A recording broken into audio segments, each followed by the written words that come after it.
We have a function-based index to improve the performance of date queries, which are based as string or phrased as string predicates. It does not work when the case of the format mask does not match that of the definition of the index.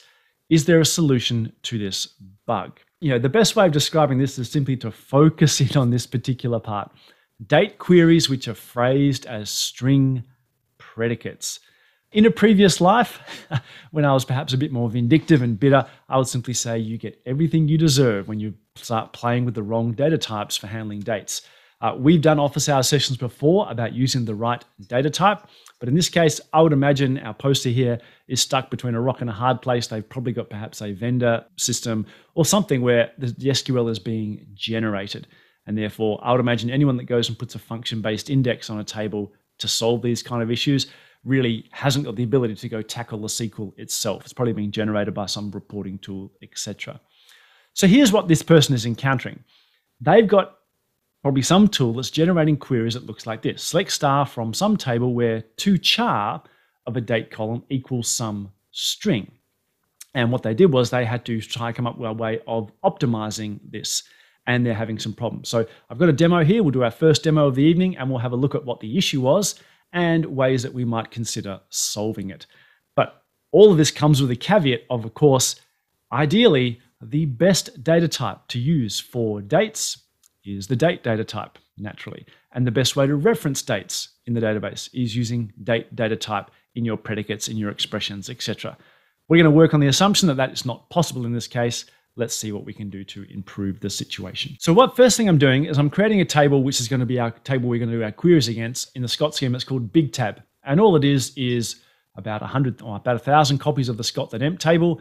And you can see I've simply picked a particular number to make our screen output look nice and clear here. I've got 140,003 rows in this table. I simply chose that. That looks like a weird number. I chose it such that when we do some queries here, we don't get pages and pages of results. We get nice, simple results. So we can see the date range here from 1st of January 2020 to 27th of September 2022. Let's first of all look at a simple query which uses what we're meant to be doing when we deal with the Oracle database. I'm doing select star from big tab where date greater than or equal to this particular date string.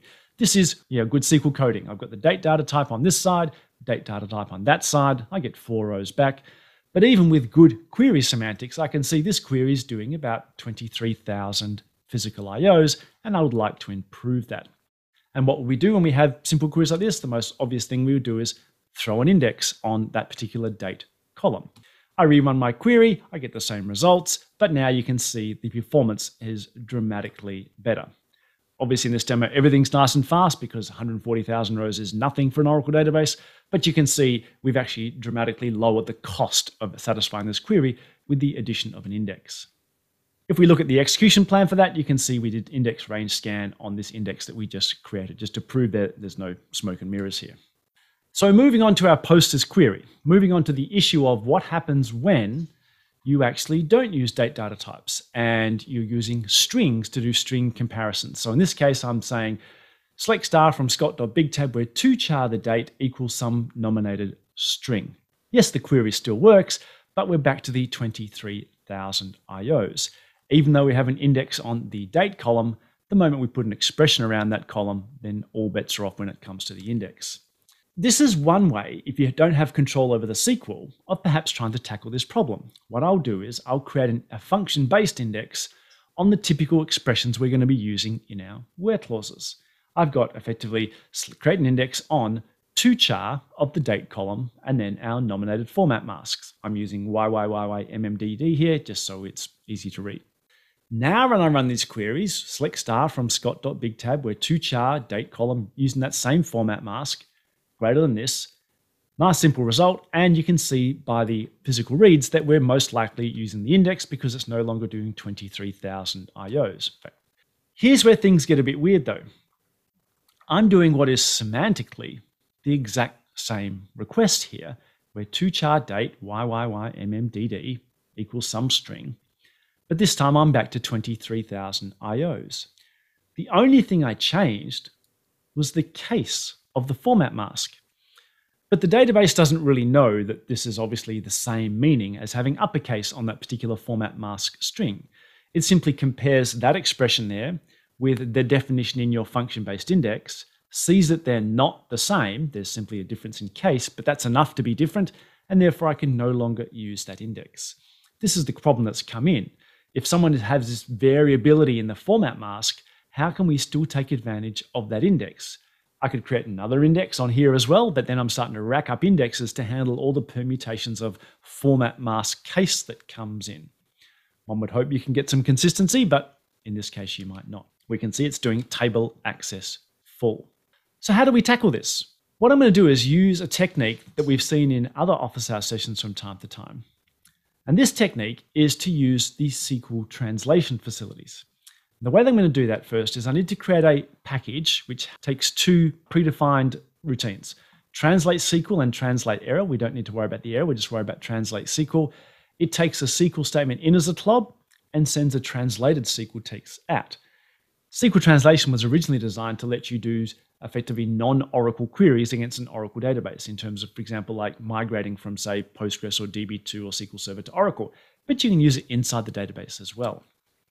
Here's my package body.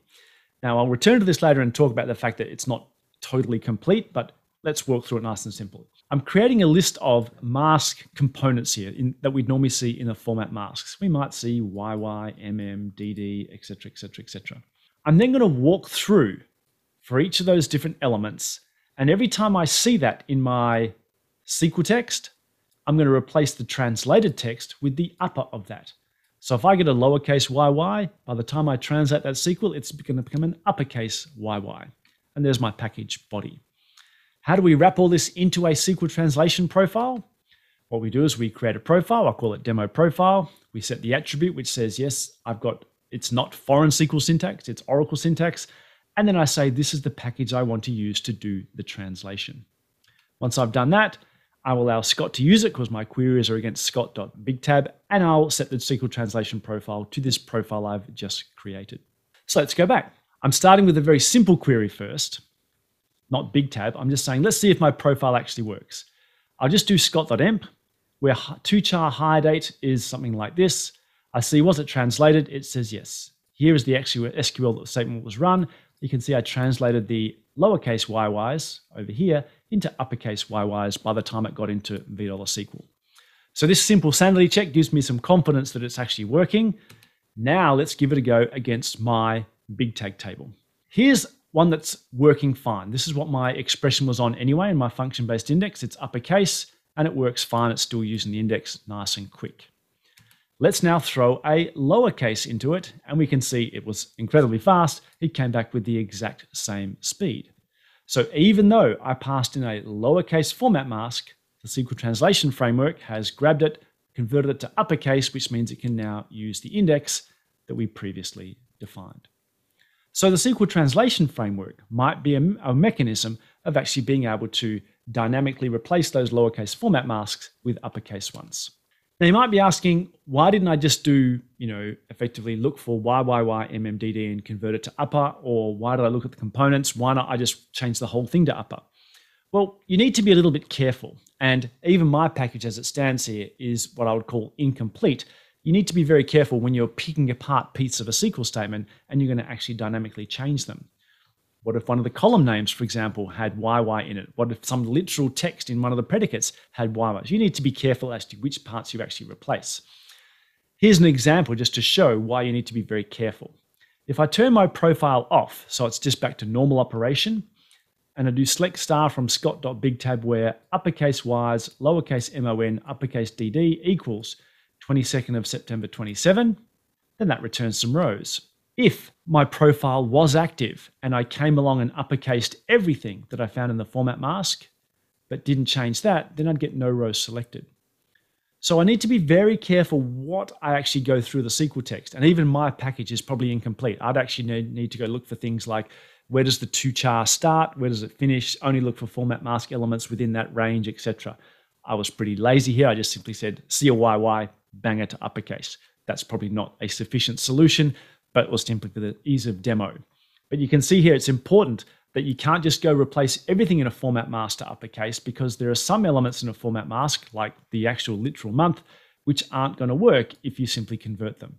You can only convert those elements in this case, which are going to represent numerics.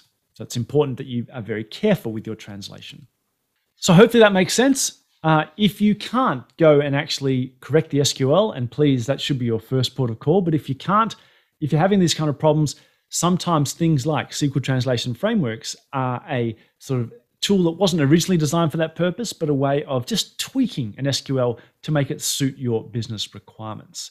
As I always say, the best uses for a lot of Oracle tools aren't always what they were intended for, but for exploring solving business problems, because ultimately that's what we are as IT practitioners. Our job is to solve problems that our business present to us.